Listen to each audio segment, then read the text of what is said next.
Alleluia, alleluia, alleluia. Alleluia, alleluia, alleluia.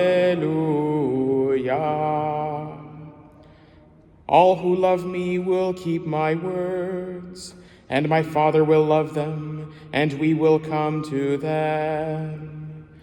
Alleluia, alleluia, alleluia.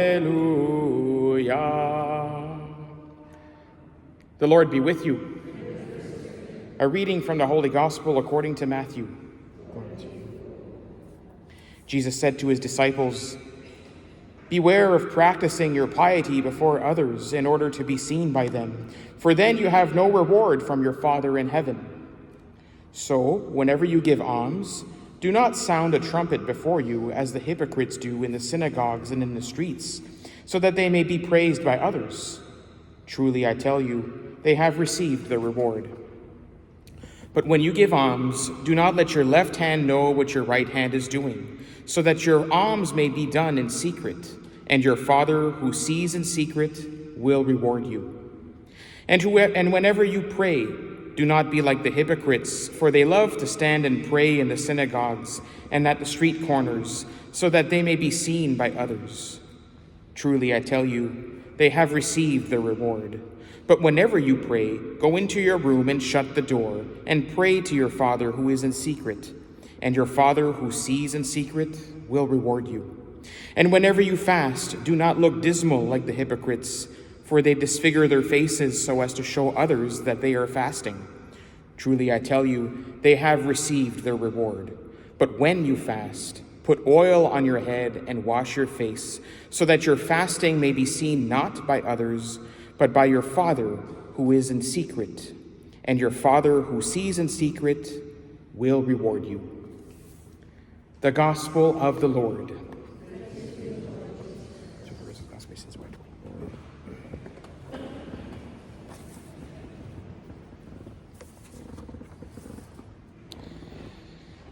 A great question today from Elijah to his successor, we could say. Before Elijah ascends to heaven, he asks Elisha this question: "Tell me what I may do for you before I am taken from you." And Elisha's answer is that he wants to get a double portion, a double share of Elijah's spirit.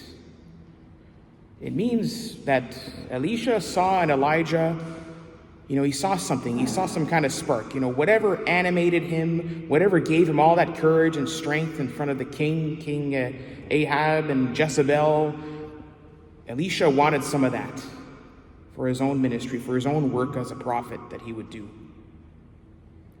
And maybe for us, a question we can think about, if we were asked that same question, "Tell me what I may do for you before I'm taken from you."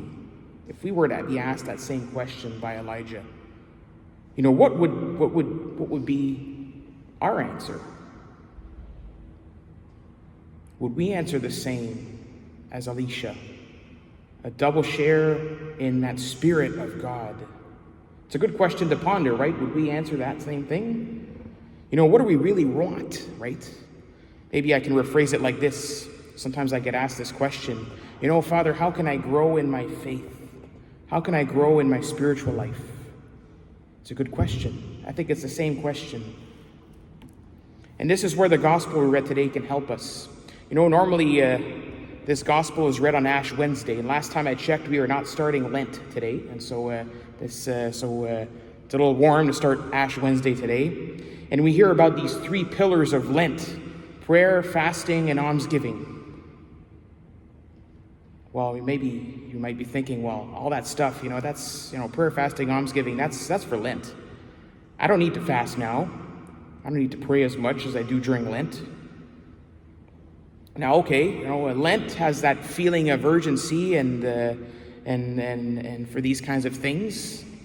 It's a kind of boot camp, if you want. If you've kind of fell by the wayside of doing these practices, it's a good time to renew them and to remove things that are obstacles in front of God. But the gospel is actually pretty clear. It says, whenever you give alms, whenever you pray, whenever you fast. The wording is not if you pray, or if you fast, or if you give alms. It's when. It's almost expected, right? And so these are good foundations for that healthy spiritual life. We shouldn't simply leave them at the door once Easter gets here. Oh, I'm done with that. There are good, healthy practices all year round. And so what is it about these healthy practices, these practices that can really help us in our spiritual lives? I like what Bishop Barron says about this. He says a lot of what prayer and fasting and almsgiving does is it kind of tames the mind. It controls our appetites. It puts them in order. Or reorients them to God, all these things. He uses an image of clamoring children in our mind. So I was trying to think of an image too about related to that, clamoring children. They want something. It's like, just think of a bunch of kids around an ice cream truck, right? They're all excited. I want it. It's me first. That's sometimes what goes on in our minds with the opposite of fasting and the opposite of almsgiving. Nothing wrong with ice cream, by the way, but anyway. But you get the image. That's what food does, in a sense. We're thinking about our next meal. I'm thinking about lunchtime, Here downtown we have lots of options, lots of calories even, fancy restaurants. And Pope Francis even said that a lot of our health issues today have to do with something of a disorder or a disordered relationship with food, whether from an abundance of food or from a lack of food and nutrition in parts of the world. So fasting from food helps us to desire the best kind of food, which is the food that only God can give. Fasting from food can help us calm that kind of monkey in the brain, if you want, for wanting food. Almsgiving, that's the same kind of principle as food. Except now we want stuff. We don't just want food, we want things. We spend time on Amazon Prime or shopping. It's in our culture, again. Pope Francis calls this a culture of consumerism.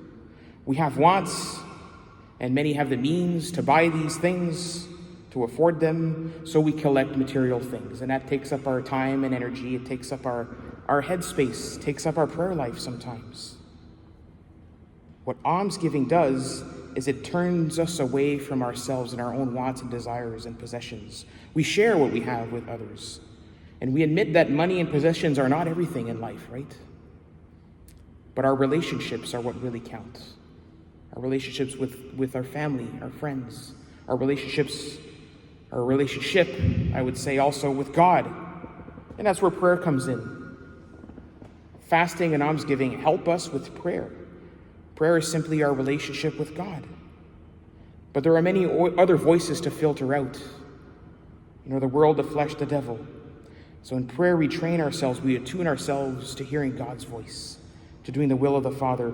We discover what we mean in God's eyes, that we are loved, that we are cared for, that God will provide all of our needs. He will feed us with the food that we need. And so Elisha's answer to Elijah, please, let me inherit a double share of your spirit. How can we do that? How can we grow spiritually? Prayer, fasting, almsgiving can certainly help.